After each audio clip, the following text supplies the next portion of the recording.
नमस्कार साथियों, मैं जवाहर राजपुरोहित। आज हम मुलाकात करेंगे भाजपा के प्रदेश सोशल मीडिया संयोजक श्रीमान डॉक्टर जोगिंदर सिंह जी सिल्लोर साहब से। नमस्कार साहब। नमस्कार। आपने अपना कीमती समय हमें दिया, इसके लिए आपका बहुत बहुत धन्यवाद। कुछ दिनों बाद आपका जन्मदिन है, आपके जन्मदिन के उपलक्ष्य में आपको अग्रिम बधाई। धन्यवाद। 26 जून को आप एक भारत माता पूजन रख रहे हैं। उस पूजन की आपकी जो रूपरेखा है, आप अपनी जनता को कुछ बताएंगे उसके बारे में? सबसे पहले तो मैं आपको मीडिया का एक मुख्य आधार स्तंभ होने के नाते आपको बधाई और शुभकामनाएं देता हूं। आपके चैनल को भी शुभकामनाएं देता हूं। मैं मूल रूप से मीडिया का ही छात्र हूं। मेरी जो पढ़ाई हुई है, मैंने मास कम्युनिकेशन में एमए किया और फिर मास कम्युनिकेशन में मैंने पीएचडी की। तो मैं जिस क्षेत्र से आता हूं, आप उसी क्षेत्र के हैं, तो उस एक क्षेत्र के होने के नाते भी आपको बधाई और शुभकामनाएं देता हूं।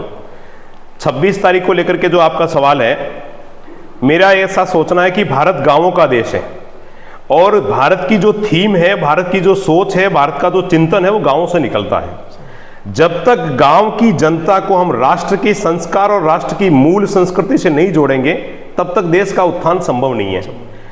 मेरा सौभाग्य है कि मैं आपके इसी क्षेत्र के एक सिल्लोर छोटे से गांव का निवासी हूं और कार्यक्रम क्षेत्रों में बहुत सारे होते हैं, लेकिन सभी युवाओं का आग्रह था कि कोई ऐसा कार्यक्रम हो जिससे आने वाले व्यक्ति कुछ नई सोच लेकर के जाए।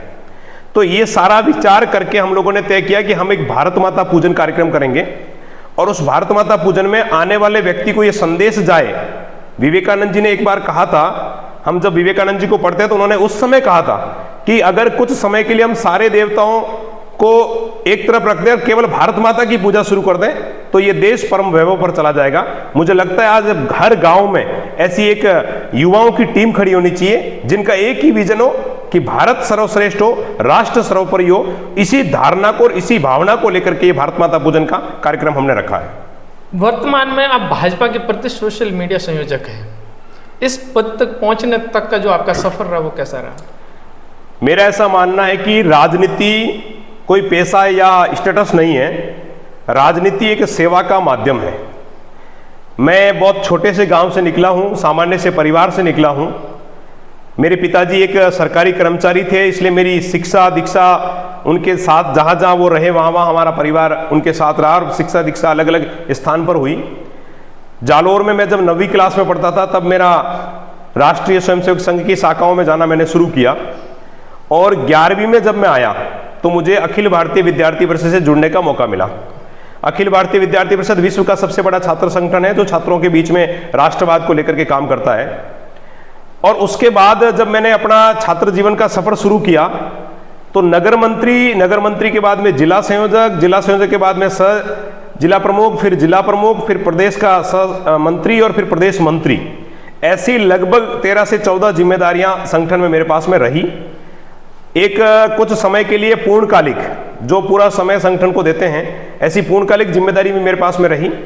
राजस्थान में विद्यार्थी परिषद का प्रदेश मंत्री के नाते भी मैंने पूरे राजस्थान में घूम करके छात्रों के बीच में काम किया।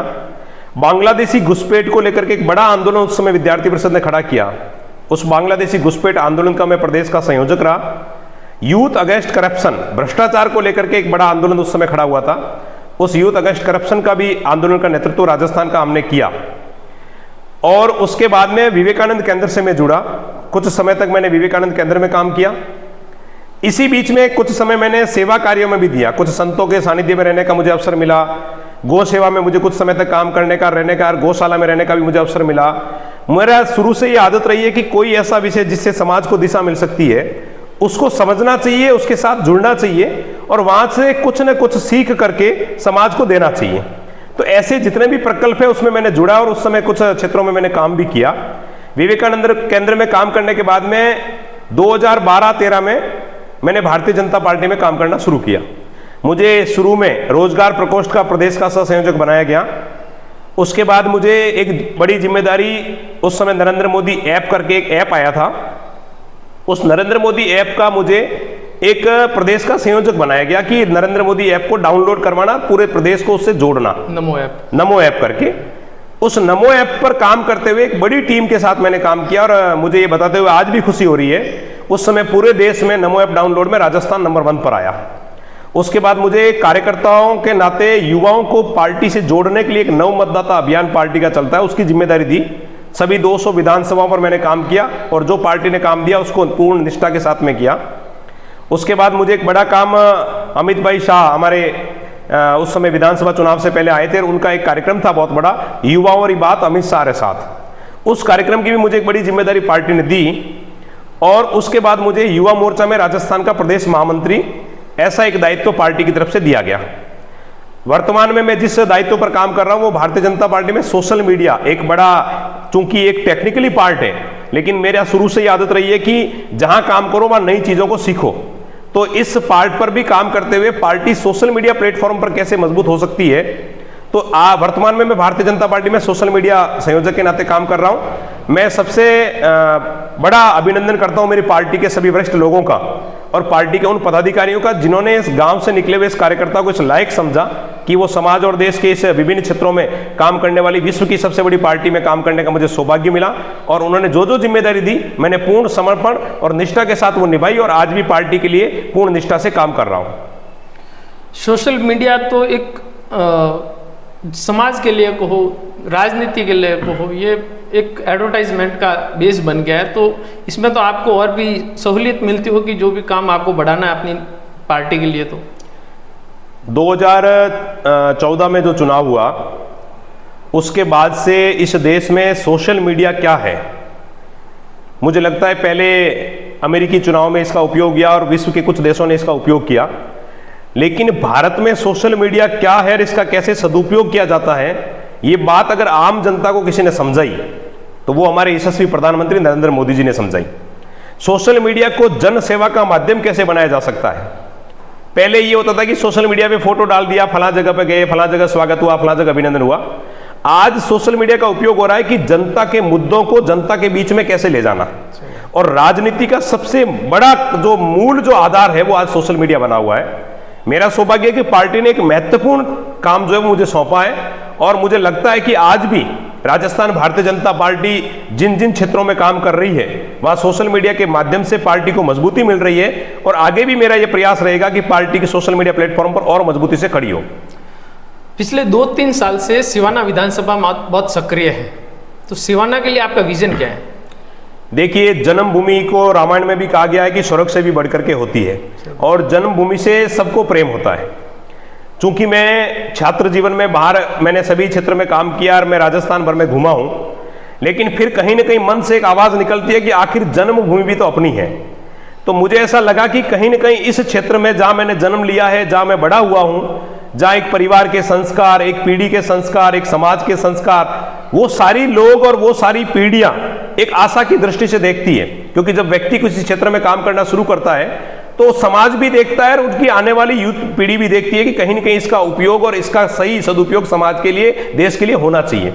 ये सोच करके अभी 2-3 सालों में मैंने ये तय किया है कि मैं अपने क्षेत्र में जो लोग काम कर रहे हैं, वो किसी भी क्षेत्र में कर रहे हैं, राजनीति में कर रहे हैं, सामाजिक में कर रहे हैं और भी व्यापारिक क्षेत्र में कर रहे हैं, उन सब लोगों के लिए कहीं कुछ ना कुछ काम करूं, उनके साथ मिलकर के आगे बढ़ूं, उनके विजन को समझूं और मेरे जो सहयोग उनको हो सकता है उनके साथ मिलकर के इस क्षेत्र के विकास में मेरी कैसे सहभागिता हो सकती है, ये सोच करके मैं पिछले 2-3 साल से काम कर रहा हूं। कोई बड़ा मनसा, कोई बड़ा विजन या कोई बड़ा निर्णय नहीं हो सकता इसके लिए, केवल एक ही है, क्षेत्र का विकास हो और क्षेत्र के लोगों का जो विकास हो सकता है उसमें मेरी सहभागिता कैसे हो सकती है। सरकार और जनता के बीच में आप एक कनेक्टिविटी के रूप में बनना चाहते हैं? जी बिल्कुल। विधानसभा चुनाव 2023, मोदी हमारे प्रधानमंत्री हैं, तो उनकी नीति रही है हमेशा के राजनीति के अंदर ज़्यादा से ज़्यादा युवा लोग आए, तो उसी बेस पे आपका नाम ज़्यादा उम्मीदवार के रूप में ज़्यादा बाहर आ रहा है, तो क्या पार्टी आपको टिकट का मौका देगी? देखिए, राजनीति में 2 पार्ट होते हैं, एक सत्ता और एक संगठन। मैं शुरू से संगठन के साथ काम करता हूं, एक दूसरा पार्ट है सत्ता। मैं आज भी संगठन में काम करने में ज़्यादा खुश हूं और रही बात टिकट की, वो सारी चीज़ें भविष्य के गर्त में छुपी हुई है।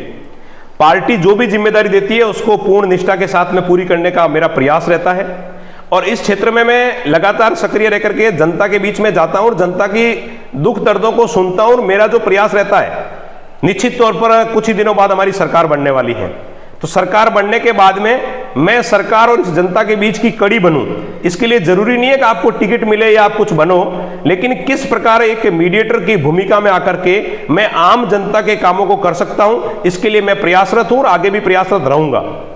राजस्थान की राजनीति में एक पैटर्न बन गया है कि जब भी सरकारें बनती है तो एक बार बीजेपी की सरकार आती है, एक बार कांग्रेस की सरकार आती है। तो क्या जनता दोनों पार्टियों को समझ नहीं पा रही है या फिर कोई तीसरा मोर्चा ही ढूंढ रही है? नहीं, इस सवाल का जवाब अगली बार आपको मिल जाएगा। जो ये कहते हैं कि कांग्रेस रिपीट होती है, मैं आपको कह रहा हूं कांग्रेस रिपीट नहीं होगी, ये परमानेंटली डिलीट हो जाएगी। इसलिए पहले जो हुआ वो सारी चीजें छोड़ दीजिए। मोदी जी के आने के बाद में जो जो परिवर्तन हुए, इन 9 सालों में जो मोदी जी ने काम किए हैं, उन सब कामों को लेकर के, उस कामों को लेकर के अभी हमारी एक प्रदेश की टोली बनी है 9 लोगों की। मेरा सौभाग्य है कि उस टोली में भी मुझे काम करने का पार्टी ने अवसर दिया है। तो मैं कह रहा हूं कि उन कामों को लेकर के हम जनता के बीच में जा रहे हैं, और अब आने वाले समय में जो भाजपा की राजस्थान में सरकार बनेगी, मैं आपको दावे के साथ कहता हूं वो परमानेंटली सरकार चलने वाली है। अब ये 5 साल इधर 5 साल उधर वाला खेल जनता समझ चुकी है। उनको समझ में आ गया है कि कांग्रेस से न तो व्यक्ति का भला हो सकता है, न समाज का भला हो सकता है, न देश का भला हो सकता है। इसलिए अब आने वाले समय में परमानेंट भारतीय जनता पार्टी काम करेगी क्षेत्र में। 200 सीटों में से आप कितनी सीटों की आशा रखते हैं? मैं दावे के साथ कह सकता हूं कि हम 150 से अधिक सीटें जीतेंगे, और हमारा जो विजन है उस विजन को पार करते हुए मैं ये दावा कर सकता हूं कि हम 170-180 सीटों को जीत करके पूर्ण बहुमत के साथ में एक मजबूत सरकार राजस्थान में खड़ी करेंगे। आपके कहे अनुसार तो भाई कांग्रेस विपक्ष में भी नहीं रह पाएगी। विपक्ष में कांग्रेस न तो पूरे देश में रही है और न आने वाले समय में राजस्थान में रह सकती है। ये मेरा पूर्ण रूप से आपको विश्वास दिला रहा हूं कि राजस्थान में कांग्रेस की अंतिम सरकार है। अब तक जितनी भी सरकारें बनी है, कोई भी पार्टी की बनी हो, भाजपा हो, कांग्रेस हो, लेकिन गुजरात के मुकाबले इतना विकास नहीं कर पा रही है। तो राजस्थान के अंदर गुजरात के मुकाबले विकास कम क्यों है? आपका सवाल बहुत सटीक है। अभी पूरा देश बिपरजॉय करके एक बड़े तूफान को झेला है देश ने। मैं कल परसों इसका स्टडी कर रहा था। जितना भयंकर तूफान गुजरात में आया उसका 50% भी राजस्थान में नहीं पहुंचा। सही बात। लेकिन जब मैंने गुजरात का स्टडी की तो गुजरात में जितना नुकसान नहीं हुआ उससे 10 गुना ज्यादा नुकसान राजस्थान में हुआ। लगभग मुझे लगता है 5 से 7 मौतें हो गई, और बहुत बड़ा नुकसान किसानों का हुआ। और उसका पीछे का कारण यह कि आपकी जब रणनीति और आपकी जब सरकार कमजोर होती है तो उसका खामियाजा जनता को भुगतना पड़ता है। गुजरात में जनहितों को समझने वाली भाजपा की सरकार है जो पिछले लंबे समय से काम कर रही है। एक बड़े तूफान को, मैं ज्यादा लंबा पीछे भी नहीं जाऊंगा, इस अभी जो 3 दिन का घटनाक्रम हुआ है उसमें भी उस सरकार ने आम जन के हितों का ध्यान रखा। लेकिन राजस्थान की घटना में आपको बताऊं, हमारे मुख्यमंत्री कल हमारे आसपास के जिलों में ही थे। वहां के सांसद जब उनसे मिलने गए 3 घंटे तक वो अंदर आराम करते रहे, उन्होंने समय तक नहीं दिया। ये जिस प्रकार का विजन लेकर के चल रहे हैं वो जनहित के विजन नहीं है। और मैं ये दावे के साथ में कह रहा हूं, अगर हमारा विजन क्लियर होगा, अगर हमारे मन मस्तिष्क में जनता की भलाई होगी तो दुनिया की कोई ताकत हमको हटा नहीं सकती। इसी नीतियों की वजह से कांग्रेस देश से खत्म हुई है और अब राजस्थान से भी खत्म होगी। आपके कहने का मतलब कि कांग्रेस अपनी मौज में रह रही है? बिल्कुल, इसमें कोई पूछने की जरूरत ही नहीं है। वो एक व्यक्ति और परिवार की पार्टी है, लोकतांत्रिक पार्टी नहीं है। वहां निर्णय एक परिवार करता है, एक व्यक्ति करता है। और ऐसी पार्टी जिसका विजन क्लियर नहीं हो, ऐसी पार्टी जिसके नेता क्या बोल रहे हैं वो क्लियर नहीं हो। अब कल परसों कल का स्टेटमेंट आपने जयराम रमेश का देखा, गीता प्रेस पर भी उन्होंने सवाल खड़े कर दिए। ताज्जुब हो रहा है, वो गीता प्रेस पे सवाल खड़े कर रहे हैं। धारा 370 हट गई तो हम आएंगे तो वापस ले आएंगे। 3 तलाक के कानून के खिलाफ आप खड़े हो जाते हो। आप भाजपा का विरोध करते करते देश का विरोध करने लग जाते हो। दुख इस बात का है कि आप पार्टी का विरोध नहीं कर रहे हो, आप भाजपा का विरोध करते करते राष्ट्र विरोधी बन जाते हो। यह सबसे बड़े दुख का कारण है और यही कांग्रेस के पतन का कारण है। भाजपा हाईकमान अगर आपको टिकट ऑफर करती है तो आपके मुद्दे क्या क्या होंगे सिवाना विधानसभा के लिए? विधानसभा चुनाव और टिकट, इस विषय पर न तो मैंने कभी सोचा है न मैं इस विषय पर सोचूंगा, क्योंकि मैं संगठन का कार्यकर्ता हूं। लेकिन मैं ये आपको दावे के साथ कह रहा हूं, चुनाव लड़े नहीं लड़े, संगठन का काम करते हुए इस क्षेत्र का एक सबसे बड़ा मुद्दा है पानी की समस्या। मुझे बहुत पीड़ा होती है, मैं इस पूरे क्षेत्र में घुमा हूं। आजादी के 75 साल बाद भी आज अगर हमारे किसी व्यक्ति को पानी पीने के लिए भी गांव गांव दर दर भटकना पड़ता है कि उसको पीने का पानी नहीं मिल रहा है, तो मुझे लगता है कि इस क्षेत्र के सारे जनप्रतिनिधियों पे सवाल खड़ा करता है। और सारे जनप्रतिनिधियों की कमजोर और उदासीन मानसिकता का प्रतीक है कि 75 साल होने के बाद भी आजादी के हम अपने क्षेत्र के लोगों को पीने का पानी उपलब्ध नहीं करवा पा रहे। अभी पिछले दिनों मैं जिन कार्यक्रमों में गया, मैंने मंच पर सरेआम सबके सामने कहा, मैंने कहा ये हमारी नेताओं की सबसे बड़ी कमजोरी है। मेरा सबसे बड़ा उद्देश्य यही है कि सबसे पहला काम है आम जन को पानी उपलब्ध करवाना। मैं कुछ दिनों से स्टडी भी कर रहा हूं। मैं इसमें जल संसाधन में जो लोग काम कर रहे हैं, इन सब लोगों से मिला भी हूं, अधिकारियों से भी मिला हूं। पाइपलाइन की समस्याओं के बारे में देखा, मैंने पढ़ा सुना और उसके बारे में मैंने स्टडी की। एक वाकली बांध आता है, हमारा जालोर से जुड़ा हुआ क्षेत्र है। उस वाकली बांध से जुड़ता हुआ हमारा मजल से लेकर के और ये अर्थंडी, रातड़ी, इधर सांवड़ा तक का पूरा क्षेत्र उससे लगता है। उस पे सरकार ने पिछले दिनों कुछ योजना बनाई भी थी भाजपा सरकार में। मेरा यह प्रयास है कि कुछ क्षेत्र को उस बांध से सिंचित किया जा सकता है और वहां पीने का पानी मिल सकता है। इधर का जितना क्षेत्र ये पहाड़ी एरिया है, उसमें छोटे छोटे बांध बना करके, देखिए दुनिया में कोई भी समस्या ऐसी नहीं जिसका हल नहीं हो सकता। आपके मन का विजन होना चाहिए कि मुझे इस समस्या का सॉल्यूशन निकालना है। तो सबसे बड़ी इस क्षेत्र की समस्या है पीने का पानी। मेरा एकमात्र उद्देश्य है, और मैं आपके इस इंटरव्यू के माध्यम से सारे जनप्रतिनिधियों भी कह देना चाहता हूं, एक बड़ा आंदोलन भी खड़ा करना पड़ा तो मैं करूंगा, क्योंकि मेरा आना, और मैं छात्र राजनीति से निकला हूं, बहुत सारे आंदोलनों में सहभागी रहा हूं, नेतृत्व किया है। तो इस जल को लेकर के आगामी दिनों में बड़ा कोई आंदोलन करना पड़ा तो भी हम करेंगे। लेकिन मेरा यही उद्देश्य है कि पानी की जो समस्या है सबसे पहले वो हल हो, हर घर को पीने का पानी मिले, हर घर को जल मिले।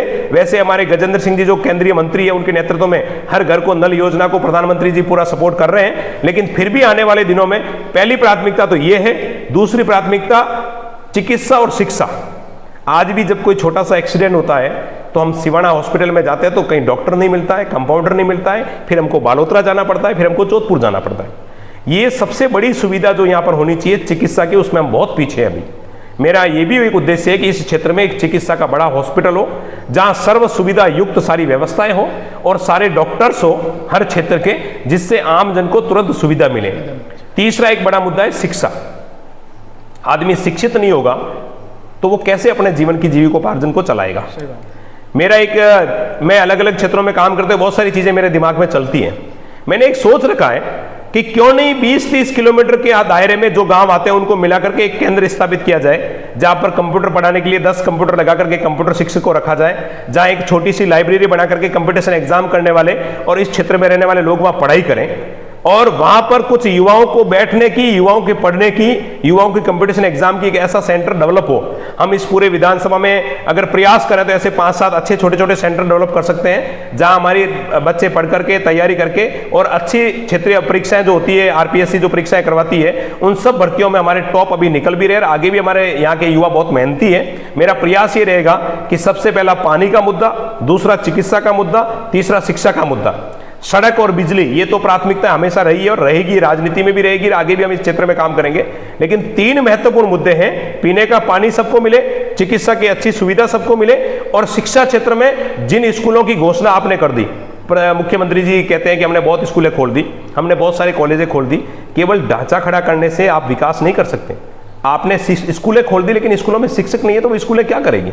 तो वहां पर पर्याप्त रूप में शिक्षक पहुंचे, कॉलेज में पर्याप्त रूप में शिक्षक रहे और शिक्षा के छोटे छोटे केंद्र गांवों में डेवलप हो। ये एक मेरा उद्देश्य है कि ऐसा एक विजन लेकर के मैं काम करना चाहता हूं। आपने एक बताया कि भाई आप एक लाइब्रेरी बनाना चाहते हैं, भाई 20 किलोमीटर के दायरे में। एक सरकार की वर्षों से एक योजनाएं चलती है कि हर स्कूल में एक लाइब्रेरी है। ऐसी योजना है नहीं, ऐसी योजनाएं हमेशा होती है हर सरकार में, लेकिन लाइब्रेरी के नाम पे ना तो कोई रूम है ना कोई पुस्तकें हैं। क्यों ना उसी योजना के तहत हर स्कूल के अंदर एक रूम लाइब्रेरी के लिए फिक्स कर दिया जाए और उसके अंदर बुक्स की सुविधा कर दी जाए। विकास के लिए 2 पार्ट होते हैं, एक आम जनता होती है और एक सरकार होती है। कुछ चीज़ें ऐसी है जो सरकार के उसकी सोच पे डिपेंड करती है। आप सही कह रहे हैं, आपका एकदम रिसर्च भी आपका अच्छा है कि सरकार की योजनाएं भी है, ऐसा व्यवस्था होनी भी चाहिए। लेकिन जिस सरकार ने ये तय कर रखा है तो मुझे तो केवल अपना घर भरना है और मुझे जनता से कोई लेना देना नहीं है। मैं आपको विश्वास दिलाता हूँ, जब भाजपा की सरकार बनेगी तो आपने जिस विषय को लिया है उस विषय को हर स्कूल में हम डेवलप करेंगे, एक अच्छी लाइब्रेरी। लेकिन मेरा एक विजन ये भी है कि गांवों में कुछ ऐसे जगह भी चिन्हित किए जाए जहां पर स्कूल टाइम के बाद जो कंपटीशन एग्जाम वाले बच्चे हैं वो बैठ करके तैयारी कर सके, पढ़ाई कर सके, उनको कुछ व्यवस्थाएं मिले। जहां आज कोई आरएएस की तैयारी कर रहा है, कोई आईएएस की तैयारी कर रहा है, कोई टीचर्स की तैयारी कर रहा है, तो जो स्कूल में पढ़ने वाले बच्चे वो वहां बैठ करके तैयारी करें और गाँवों के जो क्षेत्र है, जो प्रतिभाएं हैं, वो एक स्थान ऐसा डेवलप हो गाँव के और हम सब लोगों के मिलकर के उस स्थान को डेवलप करें जहां उन लोगों को शिक्षा ग्रहण करने की एक सुविधा हो। हाल ही भाजपा हाईकमान ने प्रदेश का अध्यक्ष बदला है। पहले सतीश जी पूनिया थे, अब सीपी जोशी हो गए, तो क्या आपका भी जो पद है उसमें परिवर्तन होगा? राजनीति में, भारतीय जनता पार्टी में वैसे पद नहीं होता है, एक दायित्व होता है और राजनीति में कोई भी दायित्व स्थायी नहीं होता है। ये जो प्रोसेस होता है वो हमारे पूर्व जो अध्यक्ष रहे उनका कार्यकाल पूरा हुआ, एक लोकतांत्रिक प्रक्रिया है भारतीय जनता पार्टी में। भारतीय जनता पार्टी में ये नहीं है कि 10 जनपद से जिसने कह दिया वो अध्यक्ष बन गया या वहां से जो आदेश निकल गया वो पूरी पार्टी को मानना है। भारतीय जनता पार्टी एक लोकतांत्रिक तरीके से काम करती है और उस लोकतांत्रिक प्रक्रिया में पद बदलना एक सामान्य प्रक्रिया है, दायित्व बदलता है वो एक सामान्य प्रक्रिया है। पार्टी जो भी जिम्मेदारी जिसको देती है, प्रत्येक कार्यकर्ता उस जिम्मेदारी का निर्वहन ईमानदारी से, निष्ठा से और समर्पण भाव से करते हैं। मैं जिस दायित्व पर काम कर रहा हूं ये दायित्व भी स्थायी नहीं है। हो सकता है अभी आपसे मैं चर्चा कर रहा हूं और यहां से बाहर निकलूं तो मुझे कोई और काम दे दिया जाए। हो सकता है पार्टी को लगे कि किसी और को जिम्मेदारी देनी है तो पार्टी कहीं भी काम दे सकती है, लेकिन कार्यकर्ता के नाते जनता के बीच में काम करना ये भारतीय जनता पार्टी का हर कार्यकर्ता का विजन है। हम मिलकर के समाज और राष्ट्र को कैसे आगे बढ़ा सकते हैं। पार्टी की विचार राष्ट्रवादी विचारधारा है, इसलिए मेरा सौभाग्य है कि मैंने अपने जीवन काल में भारतीय जनता पार्टी से जुड़ करके मेरा जितना समय भारतीय जनता पार्टी को मैं दे सकता हूं मैं देता हूं और जो भी जिम्मेदारी पार्टी देगी उसको पूर्ण ईमानदारी से, निष्ठा से, समर्पण से पूर्ण करूंगा। 2023 विधानसभा चुनाव आ रहे हैं, भाजपा किसके नेतृत्व में ये चुनाव लड़ेगी या यूपी की तर्ज पर कोई योगी आएगा या कोई और चेहरा रहेगा? देखिए, मैंने अभी आपको बताया कि भारतीय जनता पार्टी का एक ही चेहरा है और वो चेहरा है कमल का फूल। भारतीय जनता पार्टी का एक ही सिद्धांत है, वो सिद्धांत है राष्ट्र प्रथम राष्ट्र सर्वोपरि। भारतीय जनता पार्टी का एक ही नियम है, वो नियम है आम जन की भलाई। और जो मोदी जी ने विजन दिया हम सबको, सबका साथ, सबका विकास, सबका विश्वास, इन विषयों को लेकर के भारतीय जनता पार्टी चुनाव लड़ेगी। चेहरा हमारा कमल का फूल है और जो भी तय करना है वो भारतीय जनता पार्टी का जो पार्लियामेंट्री बोर्ड होता है, जहां सर्वसहमति और सर्वसम्मति से निर्णय होता है, वो मिलकर के जो भी तय करेंगे, पार्टी का प्रत्येक कार्यकर्ता, बूथ का कार्यकर्ता, शक्ति केंद्र का कार्यकर्ता, मंडल का कार्यकर्ता, जिले का कार्यकर्ता, प्रदेश का कार्यकर्ता, सब लोग जी जान से लग करके हमारे लिए एक ही सामने होता है, वो होता है कमल का फूल। उसको जीत दिलाना और कमल के फूल को जिता करके राष्ट्रवाद विचारों को प्रबलता से, मजबूती से खड़ा करना। यानी कि अभी तक भाजपा हाईकमान ने कोई ऐसा चेहरा तय नहीं किया है कि भाई ये मुख्यमंत्री के रूप में दिखेंगे। जवाहर जी, मैं एक सामान्य सा कार्यकर्ता हूं। ये इतना बड़ा विषय आपने रखा है, मैं इस विषय पर नहीं जाना चाहूँगा क्योंकि ये हम जैसे कार्यकर्ताओं का विषय नहीं है। जिनको इसकी चिंता करनी है वो मुख्य रूप से जो लोग इसकी चिंता कर रहे हैं, आने वाले दिनों में सारी चीज़ें आपके सामने आएगी। लेकिन दावे के साथ कह रहा हूँ, हमारा मूल उद्देश्य कमल का फूल विजयी होना चाहिए, भाजपा मजबूत होनी चाहिए। कांग्रेस वाले तो कह रहे हैं कि भाई आप चुनाव सिर्फ मोदी जी के दम पे लड़ रहे हो, आप बता रहे हो कमल का फूल आपका चेहरा है। कांग्रेस कौन है, मैं तो ये समझ नहीं पाया हूँ। वो लोग जो बोल रहे हैं उनको मैं कहना चाहता हूं कि नरेंद्र मोदी जी हमारे सम्मानीय प्रधानमंत्री हैं, यशस्वी प्रधानमंत्री हैं, जिनके नेतृत्व में भारत ने जितना काम पिछले 70 साल में नहीं हुआ वो इन 9 सालों में भारतीय जनता पार्टी ने किया है। और मोदी जी के नेतृत्व में चुनाव लड़ना मेरे जैसे कार्यकर्ता के लिए गर्व और गौरव की बात है, क्योंकि हम लोग जो है ना, कोई पप्पू के नेतृत्व में चुनाव नहीं लड़ रहे, हम लोग विश्व के सबसे बड़े नेता के नेतृत्व में चुनाव लड़ रहे हैं। अगर उनके नेतृत्व में चुनाव लड़ना है तो मुझे लगता है कि इससे बड़ा मेरे लिए कोई सौभाग्य की बात नहीं हो सकती। भाजपा के पास पहले बहुत बड़े बड़े मुद्दे थे, जैसे 370, राम मंदिर, 3 तलाक, ये मुद्दे तो अब खत्म हो चुके हैं। तो अब ऐसे कौन सा बड़ा मुद्दा है जिसके दम पर भाजपा भी चुनाव लड़ने जा रही है? भाजपा मुद्दों आधारित पे चुनाव लड़ती नहीं है, भाजपा विचार आधारित पार्टी है और विचारों की मजबूती के लिए काम करती है। समय कालखंड के साथ में मुद्दे साथ में जुड़ते जाते हैं। देश का हालात, देश की परिस्थिति, देश की वर्तमान स्थिति को लेकर के जब इन मुद्दों की आवश्यकता थी तो आप कभी भी स्टडी करेंगे तो आप ये पाएंगे, जिस दिन भाजपा का गठन हुआ था, जनसंघ से लेकर आज तक, जिन मुद्दों को पहले दिन उन्होंने अपने उस घोषणा पत्र में रखा था, आज उन सब मुद्दों का सॉल्यूशन भाजपा ने किया है। राजनीति में बहुत कम ऐसे उदाहरण आपको देश और दुनिया में देखने को मिलेंगे कि किसी पार्टी ने किसी विषय को लिया हाथ में और उसको अंतिम समय तक उस विषय को रखा और उसको ले गए। देश और दुनिया पूछती थी, ये कांग्रेस के लोग पूछते थे कि मंदिर वहीं बनाएंगे लेकिन तारीख नहीं देंगे। उन्होंने कहा धारा 370 देश में कहा गया है ये कि धारा 370 अगर खत्म कर दी तो कोई तिरंगे को उठाने वाला नहीं मिलेगा। मैं कह रहा हूं सारे मुद्दों का हल भाजपा ने किया, मजबूती के साथ में किया, और आने वाले समय में मैंने कहा ना, हमारा एक ही नारा है, सबका साथ, सबका विकास, सबका विश्वास। इस नारे के साथ में जो जो विषय देश हित से जुड़े होंगे उसके लिए भाजपा काम करेगी। अब जैसे एग्जाम हो रहे हैं, रीट के एग्जाम हुए, सेकंड ग्रेड के एग्जाम हुए, और या फिर कोई अन्य कोई भर्तियों के एग्जाम हुए, सबके पेपर लीक हो रहे हैं, तो उससे कांग्रेस के साथ में युवा रोष में है, तो इन जो नाराज युवा हैं इनको क्या भाजपा साथ में ले पाएगी? जवाहर जी, आप मुझे सिवाना से सीधा नाथी के बाड़े में लेके चले गए। मुझे लगता है कि राजस्थान के युवाओं का इससे बड़ा दुर्भाग्य नहीं हो सकता। जिस परीक्षा को दी उस परीक्षा का पेपर आउट हुआ, और इससे भी घृणित और शर्मनाक बात राजनीति में इससे क्या हो सकती है कि सरकार का सबसे बड़ा केंद्र जो इस परीक्षा को आयोजित करता है, उस केंद्र के लोग भी इस परीक्षा के पेपर आउट करने में शामिल हुए। कांग्रेस के इतिहास में इससे कोई घृणित और इससे कोई निंदनीय काम नहीं हो सकता। एक पिता जो किसान होता है वो अपनी खेती करके अपने बच्चों को पालता है, वह बड़ी मेहनत करके उनका एक बेटा जयपुर जाके तैयारी करता है। आप उस पिता से पूछो कि उनके अरमानों के जो गला घोंटा गया है, उनके सपनों को जो मारा गया है, वो कैसे भूल सकता है। और पूरे प्रदेश के युवाओं में जबरदस्त आक्रोश है। भारतीय जनता पार्टी ने युवा मोर्चा के नेतृत्व में एक बड़ा आंदोलन रीट में चीट को लेकर के, पेपर आउट को लेकर के एक बड़ा आंदोलन प्रदेश में चलाया है। आज भी हमारे जो बड़े मुद्दे हैं सरकार को लेकर के, उन बड़े मुद्दों में प्राथमिकता से हम पेपर आउट मुद्दा को रख रहे हैं। तो ये जो विषय हुआ है उससे पूरा युवा आक्रोशित है और वो सारा युवा भाजपा के साथ खड़ा है। आने वाले दिनों में कांग्रेस के पतन होने में एक बड़ा मुद्दा ये पेपर आउट भी रहेगा। जब चुनाव नजदीक आते हैं तो सभी पार्टियां जो टिकट वितरण करती है तो एक जाति का बाहुल्य देख के समीकरण बिठाती है और फिर टिकट वितरण किया जाता है। तो ये टिकट वितरण क्या योग्यता के आधार पर नहीं हो सकता? शायद हम लोग थोड़ा सा अध्ययन करेंगे तो ये समझ पाएंगे।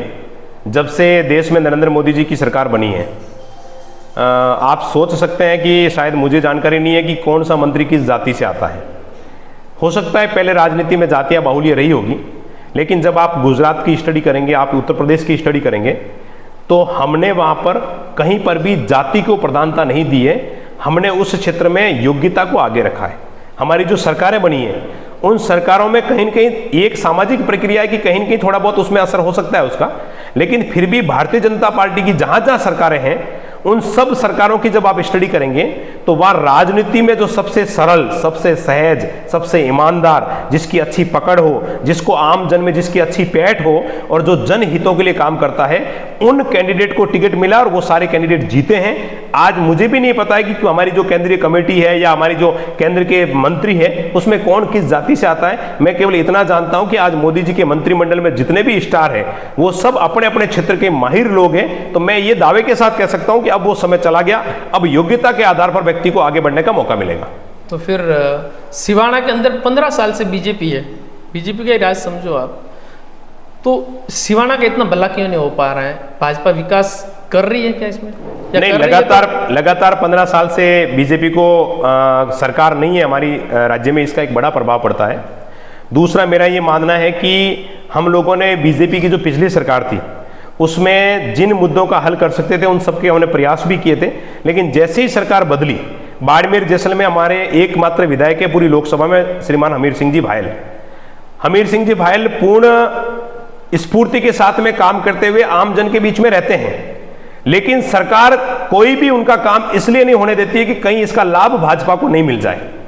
इसलिए बहुत सारे कामों में रोड़ा अटकाती है सरकार, और कांग्रेस की नीति रही है कि जनता के काम अगर हो गए तो जनता आगे बढ़ जाएगी, तो हो सकता है सरकार में हमको मौका नहीं मिलेगा। इसलिए आम जनता जो है वो ऑफिसों के चक्कर काटते रहे और आम जन नेताओं के पीछे घूमती रहे।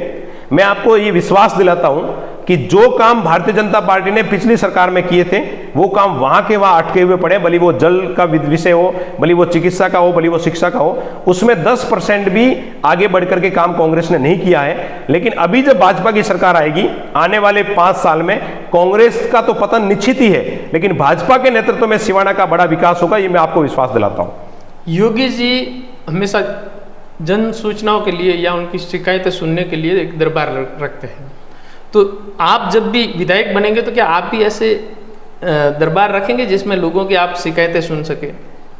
राजनीति में सबका अपना एक पैटर्न होता है और काम करने का अपना एक तरीका होता है। उद्देश्य क्या है वो सबसे बड़ी चीज है।